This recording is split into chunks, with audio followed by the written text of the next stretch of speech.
कर देना है। इंच इसलिए करना है क्योंकि अगर हम डायरेक्ट को इस प्रकार लगा देंगे तो वो आग जो है ड्राई हो जाएगा। इसमें फिर एक गीला वाला ऐसे जो गोस्पीस बोलते हैं मेडिकल भाषा में, इसको इस प्रकार इसमें थोड़ा पानी से, साफ पानी से गीला करके ऐसे निचोड़ देना है। उसके बाद इसके अंदर रख देना है ताकि उसकी आग ड्राई ना हो। और सबसे पहले जो है अपनी दोनों आँख है जो एक साथ रिएक्ट करती है, तो सबसे पहले जो आँख में कहीं चोट नहीं लगी है उसको इस प्रकार बंद करना है। जो आँख में चोट नहीं लगी अच्छी है पहले, सबसे पहले उसको बंद कर देना है। पहले जो अच्छी वाली आँख है उसको बंद कर देना है। उसके बाद जो आँख में जो आँख बाहर निकली हुई है उसके बाद में उसको कप में रख करके बैंडेजिंग करनी है। जो रोल बैंडेज लिया है उसको थोड़ा सा ऐसे पहले उसका एक छोर ऐसे इस प्रकार से थोड़ा लेना है बड़ा, और जो पेपर कप है एक पेपर कप के बीच में इस प्रकार फंसा देना है। और फिर जो आँख में चोट लगी है उसको धीरे से ऐसे इस प्रकार कवर कर देना है। महाराज सर के समझ में कर लोगे? चलो अभी कराएंगे।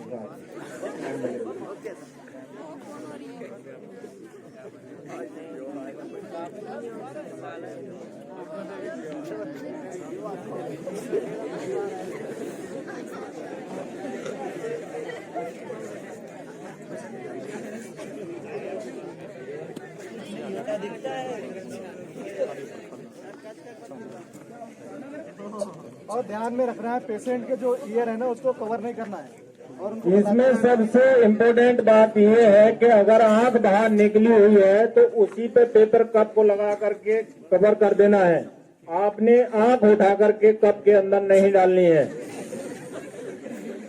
कहीं बिल्कुल आप फिर बोल दें कि सर ने बताया था तो डॉक्टर हम ही हैं। जहां आंख लटकी हुई है उसी के ऊपर में कप बांध देना है।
कभी कर लोगे ये?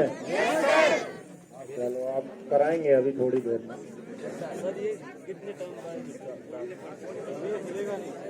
दिखाई दे रहा है कुछ बाहर?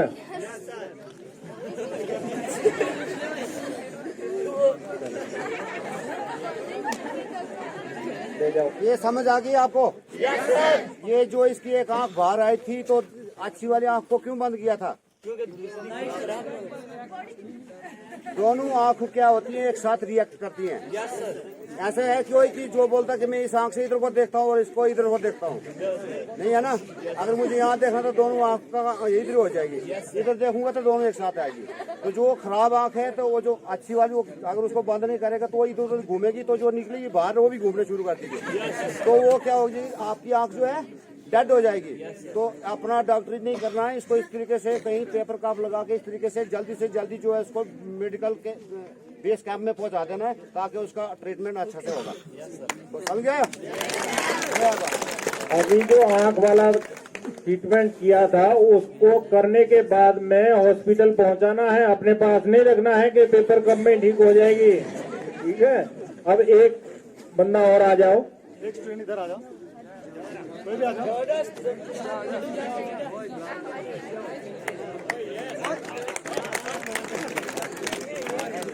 अर्थक्वेक के दौरान इनको कोई सरिया, चाकू या कोई ऐसी नुकीली चीज जो इनके आर पार निकल गई है तो उसको काटना नहीं है, निकालना नहीं है। जहां जिस कंडीशन में जो पेशेंट है उसको वहीं स्टेबलाइज करना है। इनके मान के चलो कि हाथ में एक सरिया रॉड घुस गई है, तो उसको कैसे स्टेबलाइज करना है वो दिखा रहे हैं उस्ताद। ये क्या लगा दी, ये कोई राड वगैरह कुछ भी हो, चाकू इसको भी हो खींच सकता करके निकालना नहीं है। इस प्रकार रखना है।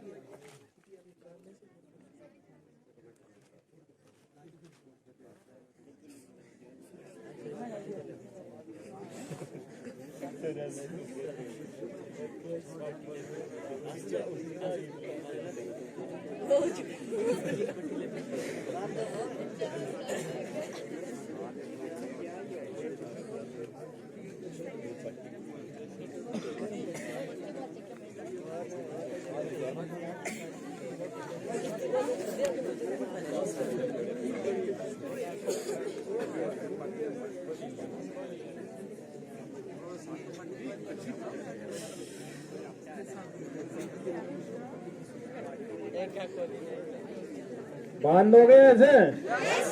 क्या बांधा जा रहा है? क्या है? हाथ में लगा हुआ है वो क्या है? रॉड।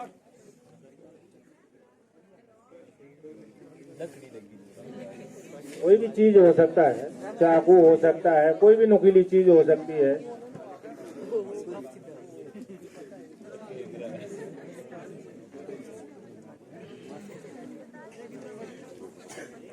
कर लोगे? ये क्या हुआ इसको? ये जरूरी नहीं कि यहीं पे लगेगी, कहीं यहाँ भी लग सकती है, कि टांग में भी लग सकती है, कहीं से भी लगती है। तो इसको कहीं एक्सीडेंट हो गया तो कहीं राड लग गई तो इसको अपना आप निकालना, डॉक्टरी नहीं करना है। वो जहाँ पे लगी है उसको फंसे रहने देना, डॉक्टर इसको निकालेगा। अगर आप लोग जबरदस्ती इसको खींचने करेंगे तो आपको और ज्यादा इंजरी बढ़ने की होगा। आप निकालते निकालते भी कहीं उसका फेफड़ा ही निकाल दे बाहर, तो आप क्या ट्रीटमेंट करोगे? इसलिए जो निकली हुई चीज जहाँ पे है आपने उसको ब्लीडिंग को रोकना है। बात समझ रहे हो? इसका जो ब्लीडिंग लॉस हो रहा है बंदे का, ब्लड निकलने नहीं देगा, ब्लड निकलेगा नहीं तो ये बंदे को कुछ नहीं होगा। इसका मतलब ये समझ गए ना आप लोग? आप सोच रहे हो कि ये क्यों पेन डाला है, ऐसे और डाल दिया और चल दिया। ये मतलब अपना आप नहीं करना है। अगर इसमें फुवारा पार कहीं से भी शरीर के अंदर में अगर हुआ है तो अपना आप निकालने की कोशिश मत करना आप लोग, ठीक है ना? चलो। और ऐसे बांधने के बाद, बैंडेजिंग करने के बाद क्या करोगे फिर? हॉस्पिटल पहुंचाओगे।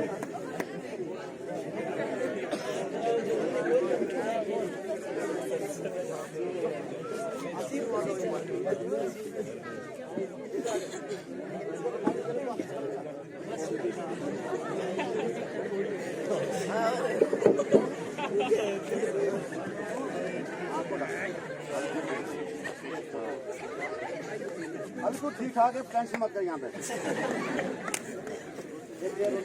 प्लीज आवाज मत करें ज्यादा, ध्यान से देखें। कोई मजाक की बात नहीं है ये लाइफ में होने वाली घटनाएं हैं, सच्ची घटनाएं हैं, जिनको आपको कभी फेस करना पड़ सकता है। सीरियस होकर भी कोई चीज को अटेंड कर लिया करो, ठीक है?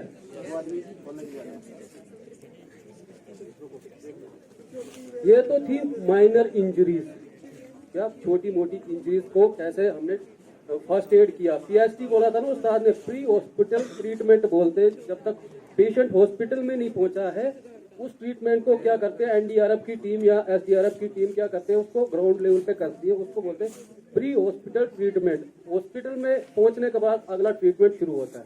इन ऐसे केसों में क्या होता है, जब बिल्डिंग क्लॉफ्ट हो जाती है तो क्या होता है, स्लैब के नीचे भी कोई आदमी दब जाता है, दबता है ना? तो ऐसे केस में क्या उस आदमी को स्लैब के नीचे से निकालना चाहिए? कोई बता सकता है? क्या करना चाहिए, निकालना चाहिए या वहीं पर रखना चाहिए? क्यों निकालना चाहिए? निकालना नहीं है, बहुत अच्छा बताया आपने, लेकिन उसको नहीं निकालना है। अगर कोई आदमी किसी भारी चीज के नीचे दब जाता है, गाड़ी का एक्सीडेंट होता है, गाड़ी के नीचे दब जाता है, उसका आधा बॉडी दब गया है, तो उसको कभी भी मत निकालो, डॉक्टर को इन्फॉर्म करो। डॉक्टर जब आएगा, डॉक्टर उसको अपना कोई इंजेक्शन लगाएगा, उसी के बाद उसको निकालना है। क्योंकि हमारी बॉडी में क्या है, ब्लड सर्कुलेशन चलता है ऑक्सीजन से, ठीक है? और जहाँ पे जो हिस्सा दब जाएगा ना, वो नीचे वाले हिस्से में क्या होता है, ब्लड सर्कुलेशन बंद हो जाता है। उसकी वजह से क्या हो जाता है, वो टॉक्सिन हो जाता है। टॉक्सिन समझते हो, जहर फैल जाता है उसमें, तो जहर फैलने की वजह से क्या होता है, हम एकदम से जब उसको उठा देते हैं, जिस ब्लड में जहर फैल चुका है वो ब्लड एकदम से क्या करता है, झटका मारता है और कहाँ पे अटैक करता है, डायरेक्ट हार्ट पे। तो उससे क्या हो जाता है, हार्ट अटैक के चांसेस बनते हैं। वो दबने से नहीं मरा, हार्ट अटैक से मर गया। ठीक है, तो अभी मैं आपको हार्ट से रिलेटेड एक क्या बोलते हैं, सीपीआर सुना है किसी ने सीपीआर के बारे में? कार्डियो पल्मोनरी रिसिसिटेशन क्या है? जब किसी आदमी को हार्ट डिजीज हो जाता है, हार्ट की प्रॉब्लम की वजह से कार्डिक अरेस्ट हो जाता है, तो हार्ट की प्रॉब्लम होती है, तो उसको दोबारा जिंदा करने की कार्रवाई, उसके हार्ट को दोबारा जिंदा करने की कार्रवाई को बोलते हैं सीपीआर। ठीक है, आप लोग इसको बहुत ध्यान से देखना, ये आपको घर, गांव, स्कूल में कहीं भी मिल सकता है। इस तरह का पेशेंट टेबल पे नहीं होगा सर, जमीन पे ही होगा, टेबल पे नहीं।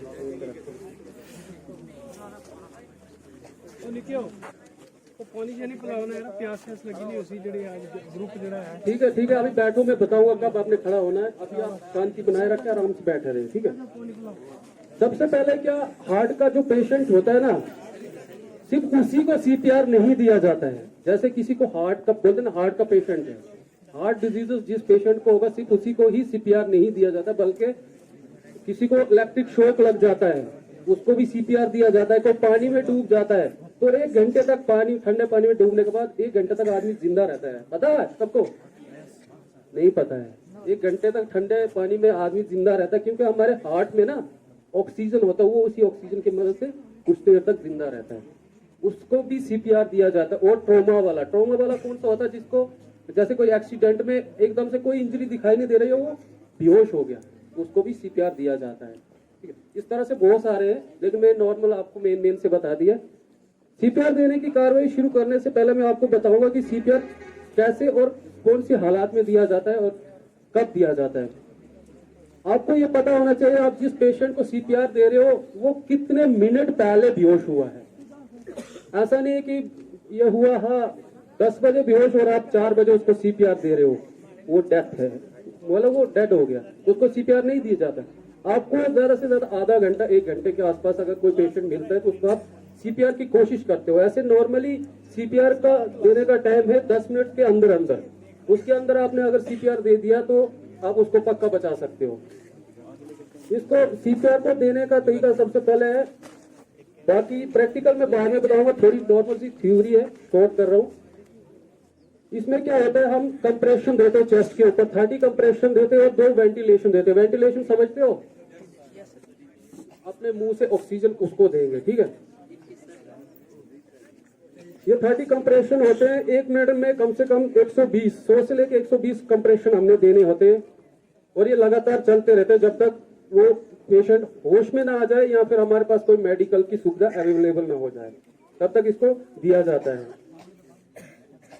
और ये अडल्ट में हम दिखा रहे हैं, अडल्ट में इसको डेप्थ होती है दबाने की 4 से 5 सेंटीमीटर। ठीक है, पेशेंट की पोजीशन, जैसे ये पेशेंट मान लो, ये अभी क्या है पेशेंट, इसकी पोजीशन का खास ध्यान रखना है कि ऐसी जगह हो जो नीचे हार्ड हो, हार्ड सरफेस।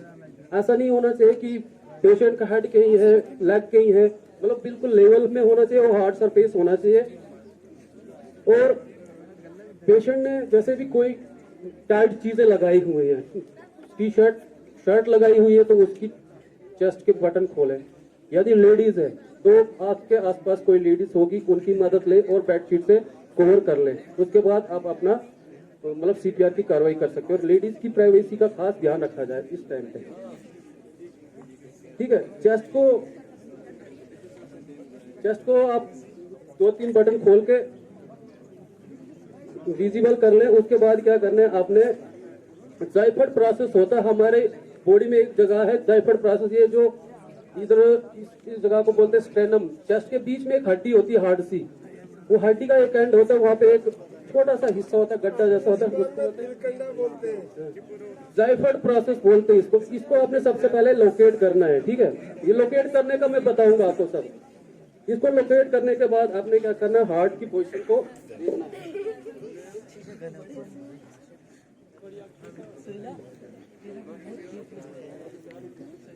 मान लो अपने जायफट प्रोसेस को लोकेट कर लिया, उसके बाद अपने हार्ट की जो पोजीशन है वो लोकेट कर ली, तो आपने अपने हैंड, अपने हाथों की पोजीशन जो करनी है वो सही करनी है, अपनी पोजीशन सही करनी है। उसके बाद चेस्ट को कंप्रेशन देना शुरू करना है। कंप्रेशन कितने देने हैं, ध्यान इस तरफ, बहुत जरूरी चीज है, आप ध्यान दो। कितने कंप्रेशन देने हैं, 120 कितने टाइम में, ठीक है। लेकिन हम सबसे पहले क्या करेंगे, 30 कंप्रेशन देंगे, 2 आर्टिफिशियल वेंटिलेशन देंगे। जो होता है, एक होता है माउथ टू माउथ, जैसे सीधा मुंह से मुंह डायरेक्ट, एक होता है माउथ टू बैरियर। माउथ के बीच में क्या करेंगे, एक कोई कपड़ा रखेंगे, रुमाल रखेंगे, उसकी मदद से, क्योंकि उसके अंदर कोई भी बीमारी होगी क्या वो हमारे अंदर भी आ सकती है, इसलिए हम क्या करेंगे, बैरियर का इस्तेमाल करेंगे। तीसरा होता है माउथ टू सीपीआर, ये सीपीआर मास्क, उसकी मदद से भी हम दे सकते हैं। ये सब चीजें मैं आपको यहाँ पे इस डेमी पे करके दिखाऊंगा, ठीक है। तो मैंने बोला था आपको कि किस प्रकार आप किस पेशेंट को सीपीआर दे सकते हैं। इसमें क्या होता है, सीपीआर देने की जरूरत क्यों पड़ती है, जब कोई पेशेंट अचानक बेहोश हो जाता है तो उसका कुछ काम नहीं कर रहा, सर्कुलेशन काम नहीं कर रहा है, उसको कोई ब्लीडिंग भी नहीं हुई है, और उसके साथ कोई बंदा था, आपने उसको पूछा कि कितना मिनट, उसने बोला कि 2 मिनट पहले ही ये बेहोश हो गया, अचानक कुछ हलचल नहीं कर रहा है। तो इन केसों में क्या होता है, दो प्रकार की डेथ होती है आदमी की, ठीक है। सबसे पहले एक होती है क्लिनिकल डेथ। क्लिनिकल डेथ में क्या होता है, टाइम होता है हमारे पास 4 से लेके 6 मिनट का। 4 से 6 मिनट के अंदर हमारे ब्रेन के सेल क्या होते हैं, समाप्त होने शुरू होते हैं, उसके बाद उसके अंदर ठीक होते हैं। 4 से 6 मिनट हो गए और हमने सीपीआर नहीं दिया तो उसके बाद इसको बचाने के चांसेस कम होते जाते हैं। दूसरी डेथ होती है बायोलॉजिकल डेथ। बायोलॉजिकल डेथ होती है 8 से 10 मिनट के अंदर। उसके अंदर भी हमने प्रयास, अपनी कोशिश कर ली तो हम कामयाब भी हो सकते हैं, नहीं भी हो सकते हैं, लेकिन ज्यादातर चांसेस कामयाब होने के होते हैं। बायोलॉजिकल डेथ में क्या होता है, हमारे ब्रेन सेल समाप्त होने शुरू हो जाते हैं। वो समाप्त हो गए, ब्रेन सेल समाप्त हो गए तो हमारा जो नर्वस सिस्टम है वो काम नहीं करेगा। नर्वस सिस्टम काम नहीं करेगा तो हम क्या करेंगे, हम कोमा में जा सकते हैं और हमारी डेथ हो सकती है, ठीक है। अभी आप लोग ध्यान से देखें, मैं यहाँ पे आपको पूरी कार्रवाई इसके ऊपर करके बताऊंगा।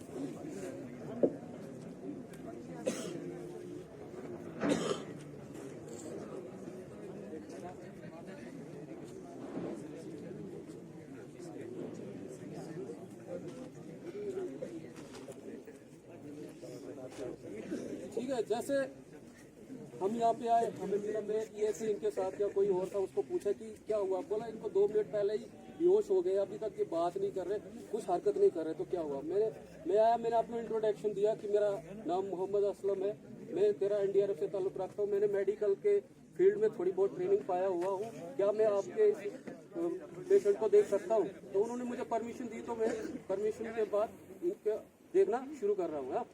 सबसे पहले हम क्या करेंगे, हमारी पीपी लगी अपनी पर्सनल सेफ्टी, ठीक है, हैंड ग्लव जो ये मैंने लगा लेटेस्ट ग्लव, उसके बाद क्या मास्क। अभी मैं मास्क नहीं लगाऊंगा क्योंकि मुझे बोलना है, मास्क लगा दो, आई प्रोटेक्शन लगती है। उसके बाद हम देखेंगे कि पेशेंट कौन सी जगह पे, यहाँ पे इमरजेंसी मूव की जरूरत है या नहीं है। इमरजेंसी मूव बताया था ना आपको, अगर यहाँ पे कोई खतरा नहीं है, सेफ जगह है, तो मैं इसको यहीं पे क्या करूंगा, ट्रीटमेंट दूंगा, नहीं तो इसको दूसरी जगह शिफ्ट करके ट्रीटमेंट दूंगा। सबसे पहले मैं चेक करूंगा कि इसको कोई ब्लीडिंग तो नहीं हुई है, या इसके पास कोई चुभने वाली चीज तो नहीं है। Check hazard material and external bleeding, no hazard material and no external bleeding. इसको, इसके पास कुछ चुभने वाली चीज नहीं थी, कोई इसको एक्सेस ब्लीडिंग नहीं हुई है। जिस पर बंदे को ब्लीडिंग होती है उसको सीपीआर नहीं दिया जाता, एक्सेस ब्लीडिंग वाले को, ठीक है। ब्लीडिंग हमने चेक किया, उसके बाद हम करेंगे चेक रिस्पॉन्स। रिस्पॉन्स चेक करने का तरीका, hey are you okay, hey are you okay, hey are you okay. Response check करने का सबसे बड़ा कारण क्या है, क्यों किया जाता है रिस्पॉन्स। ऐसे हालात में क्या होता है, पेशेंट धीरे धीरे बेहोश होता है, एकदम से बेहोश नहीं होता है। तो क्या पता है वो थोड़ा बेहोश हुआ है और पूरी तरह से नहीं हुआ है, तो हम उसको अगर थोड़ा हिलाएंगे तो क्या पता वो उठ जाए। हमारा सीपीआर देने से वो पहले उठ जाए तो हम सीपीआर नहीं देंगे ना, क्योंकि उसमें नुकसान हो सकता है उसका। इसलिए हमने उसका रिस्पॉन्स चेक किया, तो हमें रिस्पॉन्स पता नहीं चल रहा, तो हमने क्या किया, मेरा दूसरा साथी था, मैंने उसको बोला आप मेडिकल को अलर्ट कर दो।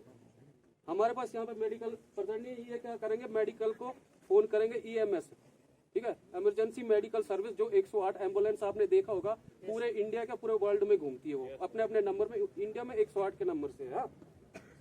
ये इन्होंने कॉल कर ली मेडिकल को और मैं अब आगे की कार्रवाई करूंगा। यहाँ क्या होता है, ये जो हार्ट का पेशेंट होता है, सबसे नजदीक इसमें एक पल्स होती है, यहाँ पे होती है गले पे, इसको कैरोटिड पल्स बोलते हैं।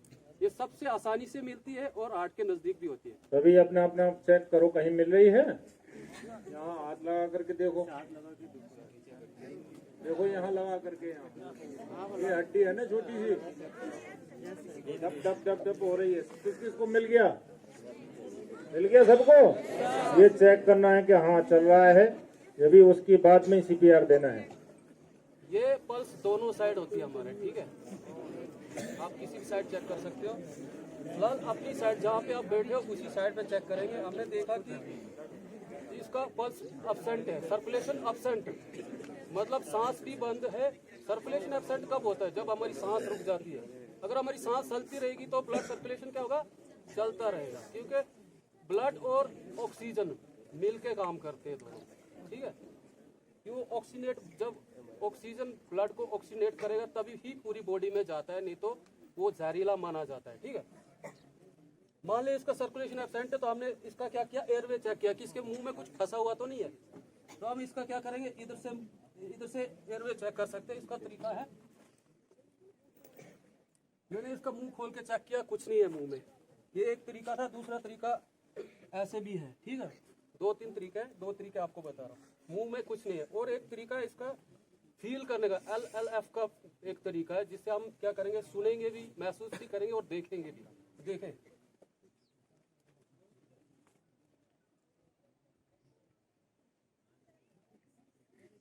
अभी देखो, इसमें देखने वाली बात क्या है, इस पोजीशन में सबसे पहले मैंने कान से क्या किया, सुना। सांस, जब हम किसी आदमी के मुंह के पास में अपना कान ले जाएंगे तो सांस की आवाज आती है।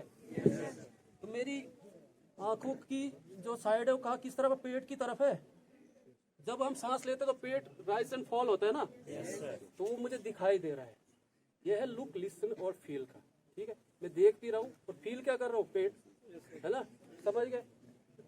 ये पता चल गया हमको कि इस बंदे को CPR की जरूरत है। अब यहाँ पे हम क्या करेंगे, सबसे पहले अपनी पोजीशन को चेक करेंगे। पेशेंट को हमने हार्ड सरफेस पे लेटा दिया, बिल्कुल सेफ जगह है। सबसे पहले अपनी जो बाई लेग है वो पेशेंट के कंधे के सामने, दाई लेग है कमल के, दाया घुटना जो कमर लाइन के सामने, ठीक है। और पेशेंट के चेस्ट पे हार्ट को लोकेट करने का तरीका यही से बताऊंगा, ठीक है। सबसे पहले हमारी जो ये बोन होती है चेस्ट के बीच में, जो एक बोन होती है, इसको बोलते हैं स्ट्रेनम, ठीक है। स्ट्रेनम से हम क्या करेंगे, इसको लोकेट करते करते हम कहाँ पे आगे, जाइफर्ड प्रोसेस के पास, जो हड्डी का एक एंड होता है, उसके नीचे एक छोटा सा गड्ढा होता है, वहाँ पे एक जाइफर्ड प्रोसेस बोलते हैं, शायद नेदा भी बोलते हैं उसको लोकल भाषा में, ठीक है। तो यहाँ पे आगे, तो यहाँ पे क्या करेंगे, हम अपनी एक उंगली रख देंगे। एक उंगली रखने के बाद दूसरे हाथ की दोनों उंगली उसके आगे रख देंगे, ठीक है। इसके बाद फिर एक उंगली रखेंगे, जो आपका मास्टर हैंड होगा उसको यहाँ पे आपने रख देना है। ये क्या है, एग्जैक्ट लोकेशन ऑफ हार्ट। यहाँ पे है आपका हार्ट। यहाँ पे मेरी पोजीशन क्या होगी, अब मैं क्या करूँ, दोनों हाथों को ऐसे लॉक करूंगा। लॉक करने के बाद मेरी नजर बिल्कुल सामने, बॉडी अकड़ी हुई, कंधे बिल्कुल लॉक और सामने नजर, और यहाँ पे मैं काउंट भी करूंगा और कंप्रेशन भी दूंगा, ठीक है। 1 hand, 2 hand, 3 hand, 4 hand, 5 hand, 6 hand, 7 hand, 8 hand, 9 hand, 10 hand, 11, 12, 13, 14, 15, 16, 17, 18, 19, 20, 21, 22, 23, 24, 26, 27, 28, 29, 1। यहाँ पे क्या हुआ, मेरा एक कंप्रेशन खत्म हुआ। एक कंप्रेशन के साथ में अब क्या करेंगे, हम इसको आर्टिफिशियल वेंटिलेशन देते हैं। अगर मेरे साथ दूसरा आदमी है तो वो वेंटिलेशन देगा, अगर नहीं है तो मैं खुद दे सकता हूँ। ये कुछ ही सेकंड में ये काम होना चाहिए, इसमें ज्यादा टाइम बर्बाद ना किया जाए, जितना हो सके उतने जल्दी में। 2 वेंटिलेशन के बीच में 1 सेकंड का गैप होना चाहिए। ये क्या किया ना, मैं फेस को माउथ टू माउथ नहीं दे रहा हूँ।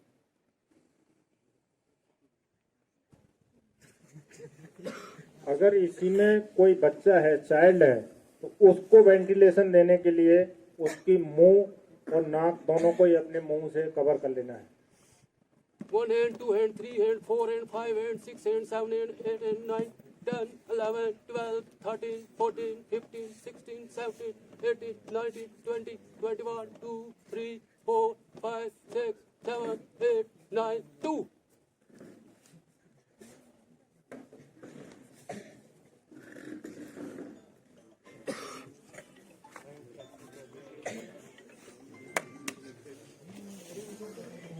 Check अभी क्या आ रहा है समझ में? अभी मैं 2 कंप्रेशन दिए, अब मैं क्या करूंगा, इसका सर्कुलेशन चेक करूंगा, क्या पता इसका सर्कुलेशन शुरू हो गया हो और हम आगे का सीपीआर नहीं देंगे। तो हमने चेक किया तो हमें पता चला कि सर्कुलेशन परसेंट, हमने 2 सीपीआर दी। ये कार्रवाई लगातार होती रहेगी जब तक हमारे पास मेडिकल सर्विस नहीं पहुंचती है। 1 मिनट में कितने देने हैं?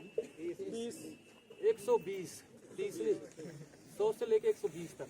ठीक है, हमें सर्कुलेशन परसेंट हो गया तो हमें आगे क्या करेंगे, हमारे पास अवेलेबल है ऑक्सीजन सिलेंडर, तो हम क्या करेंगे, ऑक्सीजन की मदद से इसको ऑक्सीजन प्रोवाइड करेंगे।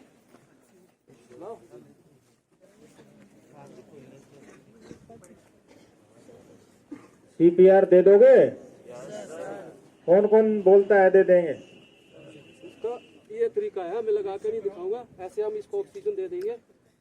ऑक्सीजन देने के बाद अगर हमारे पास ऑक्सीजन नहीं है तो एक पोजीशन है इसमें, जिसको हम बोलते हैं सेमी रिक्लाइन पोजीशन। अगर उस पोजीशन में पेशेंट को रखेंगे तो सांस लेने में आसानी होती है और ज्यादा ऑक्सीजन मिलता है। ये पोजीशन है, ठीक है, सेमी रिक्लाइन पोजीशन इसको बोलते हैं। पता चला सीपीआर का? यस सर, पता चल गया, सीपीआर के बारे में पता चला। कौन कौन कर सकता है? चलो ठीक है, जो सीनियर, सीपीआर एक क्या चीज मिनट, है? तो किसको पता है? सीपीआर इसका फुल फॉर्म क्या है? Cardiopulmonary resuscitation. ठीक है, लो कहाँ से घूम रहे हैं अभी तक, पूरा सीपीआर खत्म हो गया। आपको सीपीआर के बारे में मालूम है? स्टार्टिंग में ही बताया था मैंने आपको सीपीआर के बारे में। अगर आप लोगों को कभी ऐसा मौका मिलेगा, घर गांव के अंदर में क्या होता है, बोलता आदमी बेहोश हो जाता है, तो क्या करता हम लोग घर गांव में जूते शूते खोल करके ऐसे तुर करके, अगर आप सही सीपीआर देना अगर जानता है तो आप किसी एक इंसान की जिंदगी को दोबारा बचा सकता है। समझ रहे? तो सीपीआर देना ऐसे नहीं कि देना कहाँ है, कहीं